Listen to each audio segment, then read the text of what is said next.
नमस्कार, the daily show में आपका स्वागत है। मैं हूं आपका मित्र साथी हमदर्द मुकेश कुमार। दोस्तों, अगर आपको गोदी मीडिया में तमाम तरह की खामियां दिख रही हैं और आप कॉर्पोरेट मीडिया से मुक्ति पाना चाहते हैं तो स्वतंत्र पत्रकारिता का साथ दीजिए, हमारी ताकत बनिए। सत्य हिंदी की सदस्यता योजना इसी दिशा में एक बड़ा कदम है। इसमें आपका आर्थिक योगदान स्वतंत्र पत्रकारिता को मजबूती प्रदान करेगा। हमने इस वीडियो के साथ डिस्क्रिप्शन में एक लिंक दे रखी है, आप उसको क्लिक करके ये भुगतान कर सकते हैं। तो आइए अब शुरू करते हैं आज का द डेली शो। दोस्तों, इस समय जो टेलीविज़न न्यूज़ चैनल हैं या मीडिया इंडस्ट्री है, उसमें एक जंग मची हुई है। गोदी मीडिया के चैनलों में आपसी जंग मची हुई है। जंग में एक तरफ NBA है, जो न्यूज़ ब्रॉडकास्टर्स एसोसिएशन है, जिसके बहुत सारे न्यूज़ चैनल मेंबर हैं, और दूसरी तरफ TV9 भारतवर्ष है। TV9 भारतवर्ष एक न्यूज़ चैनल है जो 11 महीने पहले लॉन्च हुआ था। दिक्कत क्या है कि TV9 भारतवर्ष छलांग लगाते हुए इतने कम समय में दूसरे स्थान पर पहुंच गया है, और ये बहुत सारे उन चैनलों को रास नहीं आ रहा है जिनको उसने अपने से नीचे ढकेल दिया है। इनमें सबसे प्रमुख है इंडिया टीवी, और उसके मालिक रजत शर्मा NBA के अध्यक्ष हैं। जाहिर है कि उन्हें सबसे ज़्यादा दिक्कत हो रही है, और उन्होंने इसके खिलाफ एक कंप्लेन बार्क में डाल दी है। बार्क यानी ब्रॉडकास्ट ऑडियंस रिसर्च काउंसिल। ये एक ऑर्गेनाइजेशन है जो इंडस्ट्री के लोगों ने ही अपने लिए बनाया है, जो TRP देता है। आपने TRP के बारे में सुना होगा, टेलीविज़न रेटिंग पॉइंट्स, जो हर हफ्ते बताता है कि किस चैनल ने कितनी सफलता अर्जित की, कितने दर्शकों ने उसे देखा, किस नंबर पर है, उसके कौन से प्रोग्राम हिट रहे, कौन से प्रोग्राम फ्लॉप रहे। तो ये वो दर्शकों के राय के हिसाब से उन्होंने जितने देखा है उसके आधार पर ये निष्कर्ष सब सारे चैनलों को देता है, पूरी मीडिया इंडस्ट्री को देता है। तो उसके आंकड़ों पर NBA और रजत शर्मा उसके अध्यक्ष हैं, वो शक जाहिर करते हुए भारतवर्ष, जो TV9 भारतवर्ष, उसके खिलाफ कार्रवाई करने की मांग कर रहे हैं। उनके तर्क क्या हैं? उनका तर्क क्या ये है कि इस चैनल में ऐसा कुछ नहीं है जिसकी वजह से वो इतनी जल्दी नंबर 1 पर आ जाए, नंबर 2 पर आ जाए। उसके पास ना तो ऐसे जाने माने एंकर हैं, हालांकि वहाँ 4-5 ऐसे फेस हैं जो आपने पहले विभिन्न चैनलों में देखा होगा, और 1-2 तो बहुत अच्छे एंकर हैं, जैसे सुमैरा खान अच्छी एंकर हैं, दिनेश गौतम अच्छे एंकर माने जाते हैं। तो ये लोग वहाँ पर हैं, लेकिन चूँकि इंडिया टीवी को ये बात हज़म नहीं हो रही है, उसके पेट पर चोट पड़ी हुई है, धंधे पर चोट पड़ रही है, उसकी जो मार्केट में साख बनी हुई थी नंबर 2, नंबर 3 चैनल की, वो वहाँ से नीचे खिसक रहा है, इसलिए ये आक्रमण उसने किया है। अब इसका जवाब जाहिर है कि TV9 भारतवर्ष की तरफ से भी जा रहा है।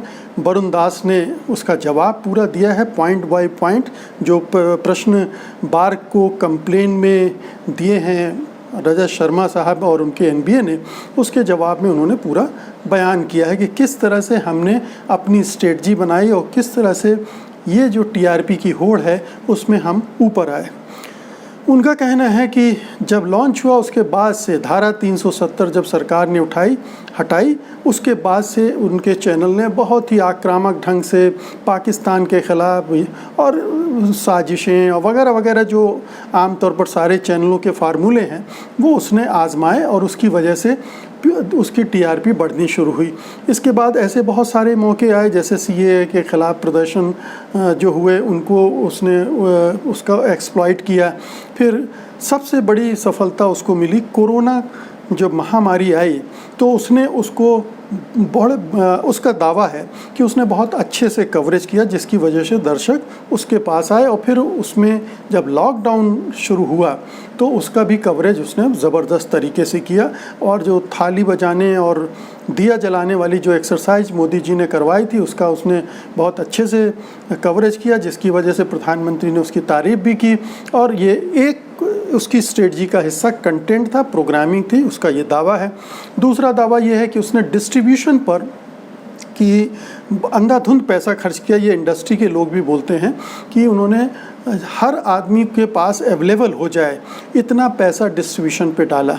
तो एक तो अवेलेबिलिटी सुनिश्चित कर दी, और तीसरा अपने चैनल का खूब ज़बरदस्त तरीके से प्रमोशन किया, ख़ासतौर से जो रीजनल मार्केट हैं वहाँ पर, जिसकी वजह से उसकी ये टीआरपी बढ़ी है।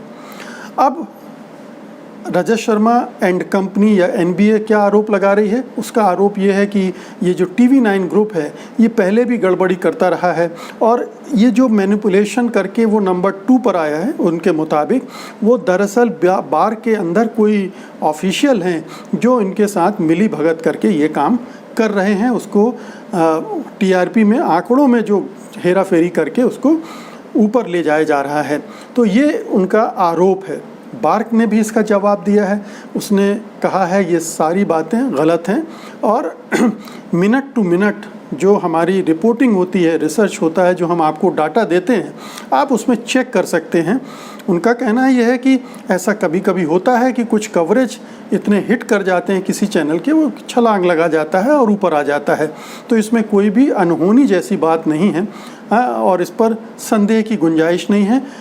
लेकिन एनबीए यानी रजत शर्मा उस पर अड़े हुए हैं कि इसकी जांच करवाई जाए, और जो भी ऑफिशियल इसके लिए दोषी उनको दंडित किया जाए, और भविष्य में ऐसा ना हो इसके उपाय किए जाएं। अब ये चीज़ अगर हुई ही नहीं है तो बार्क क्या करेगा? मैं आपको बता दूं कि टीआरपी के आंकड़ों को लेकर हमेशा से युद्ध होता रहा है, और इसको एक्सप्लॉइट किया जाता रहा है, मैनिपुलेट किया जाता रहा है। पहले टाइम इंडिया नाम की एक कंपनी थी जिसके जो मीटर लगे हुए थे, पीपल्स मीटर बॉक्सेस लगे हुए थे जिनसे वो डाटा कलेक्ट करता था, उनको बहुत से सारे चैनल उनका पता कर लेते थे वो कहाँ लगे हैं, और वहाँ अपने चैनल को ज़्यादा दिखाकर उनकी टीआरपी, और इंडिया टीवी पर भी ये आरोप लग चुका है कि वो ऐसा खेल कर चुका है। ऐसे बहुत सारे चैनल हैं जिन पर ये आरोप लग चुका है कि उन्होंने इस पूरे टीआरपी सिस्टम को मैनिपुलेट करके अपनी टीआरपी अर्जित की है। तो ये बड़े समय से होता रहा है। बार्क के आने के बाद ये कंप्लेन कम हुई है।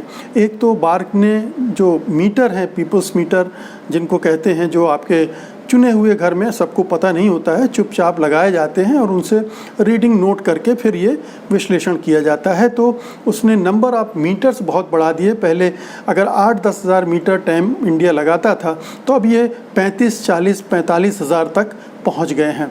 तो उसकी वजह से, और पहले कुछ ही शहरों में मीटर लगते थे, लेकिन बार्क ने थोड़ा ग्रामीण इलाकों में भी लगाए हैं, छोटे शहरों में भी लगाए हैं, और देश के तमाम हिस्सों में लगाए हैं। इसलिए उसकी क्रेडिबिलिटी पहले के मुकाबले बढ़ी है, उस पर संदेह भी लोग कम कर रहे हैं।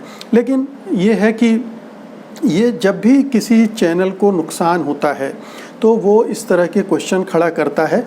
ये भी सही बात है कि टीआरपी की जो व्यवस्था है वो बिल्कुल भी रिलायबल नहीं है। ठीक है, इंडस्ट्री को इस तरह के आंकड़े चाहिए, और उनके बल पर विज्ञापन की दरें भी तय की जाती हैं, किसको दिया जाए ये भी तय किए जाते हैं। तो ये सारे डिसीजन उन आंकड़ों के आधार पर लिए जाते हैं, इसलिए होता है। लेकिन ये जो एक चैनल के ऊपर उछलने के बाद इस तरह का रिएक्शन बाकी चैनल जो नीचे जाते हैं वो आम है। लेकिन कई बार ये सही भी है, ये कंप्लेन सही भी होती है। जैसे रिपब्लिक टीवी जो अर्णब गोस्वामी लाए थे, उसने बदमाशी की थी। एक जो नियम को तोड़ते हुए उसने अपने चैनल को एक के बजाय 2-2 जगहों पर प्लेस किया था, जिससे उसकी कंबाइंड टीआरपी बढ़ जाती थी, और इसकी कंप्लेन हुई थी, और ये उसे रिपब्लिक टीवी को फिर वो ठीक करना पड़ा था। तो ये खेल भी जो चैनल है वो अपनी टीआरपी बढ़ाने के लिए इस तरह से करते हैं। तो रिपब्लिक टीवी पर जो आरोप लगा था वो अपनी जगह दुरुस्त था, और आप देखिए कि उसके बाद उसकी टीआरपी फिर धीरे धीरे नीचे भी आई है। अब सवाल ये उठता है कि ये जो हंगामा है इससे होगा क्या? ये जाहिर है कि ये एक तरह का युद्ध है जिसमें बदनाम करने की मंशा है भारतवर्ष को, क्योंकि कहा जा रहा है कि भारतवर्ष में जो पूरा कामकाज देख रहे हैं वो इंडिया टीवी में थे पहले, और फिर वहाँ से वहाँ गए हैं, और चूंकि ये एक किस्म की राइवलरी है, प्रतिद्वंद्विता है, तो इस वजह से भी उसको बदनाम करने की एक कोशिश रजत शर्मा और एनबीए की तरफ से हो रही है। टीवी 9 भारतवर्ष पहले एनबीए का मेंबर था, लेकिन 31 मार्च के बाद उसने अपनी सदस्यता का रिन्यूअल नहीं करवाया है, यानी वो उसका मेंबर नहीं। अगर वो उसका मेंबर होता तब भी एनबीए फिर कंप्लेन नहीं करता। अब मेंबर नहीं है तो गैर मेंबर पर ये आक्रमण करना संभव हो जाता है, आसान हो जाता है, क्योंकि अगर मेंबर होता तो फिर आपको एनबीए के अंदर ही इस पर बातचीत करनी पड़ती, इसके बाद ही आप बाहर जाते, कोई कार्रवाई की मांग करते। तो ये तमाम तरह की पेंच हैं इस पूरे मामले में, लेकिन जो चीज़ बिल्कुल साफ नज़र आ रही है वो यही है कि इसकी संभावना बहुत कम है कि आंकड़ों के साथ किसी तरह की हेरा फेरी बार्क में हुई होगी और उसकी वजह से टीवी 9 भारतवर्ष को ये उछाल मिला है। देखिए, टीवी 9 भारतवर्ष ने कोई चमत्कार नहीं किया है, ये बिल्कुल स्पष्ट होना चाहिए। वो उसी प्रोपेगंडा जर्नलिज्म पर काम कर रहा है, वो वही एजेंडा जर्नलिज्म कर रहा है, वो वही गोदी मीडिया का हिस्सा है, वो वही मोदी और मोदी सरकार के गुणगान कर रहा है, वो वही युद्धोन्माद फैला रहा है, वो वही सेंसेशनलिज्म का सहारा ले रहा है, वो वही खबरों को तोड़ने मरोड़ने का काम कर रहा है जो बाकी चैनल कर रहे हैं। हो सकता है इस समय वो उनसे ये काम बेहतर ढंग से कर रहा हो, ज़्यादा पैकेजिंग में, प्रेजेंटेशन में थोड़ा ज़्यादा बेहतर हो गया हो और इसलिए दर्शक उस तरफ मुड़ गए हों, कुछ नयापन दिखा हो उसमें, इसलिए चले गए हों।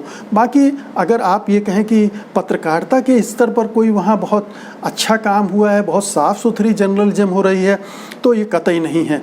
तो ये जो तमाम गोदी चैनल हैं, चाहे वो 12वें 15वें नंबर पे हो, चाहे पहले दूसरे नंबर पे हो, ये सब एक ही थैली के चट्टे बट्टे हैं। इनमें एक ही तरह का कमोबेश कंटेंट है, एक ही तरह की प्रस्तुति है, ज़्यादातर एंकर एक ही तरह से एक्ट करते हैं और कहीं कोई नवीनता नहीं है, फार्मूलेबाजी है।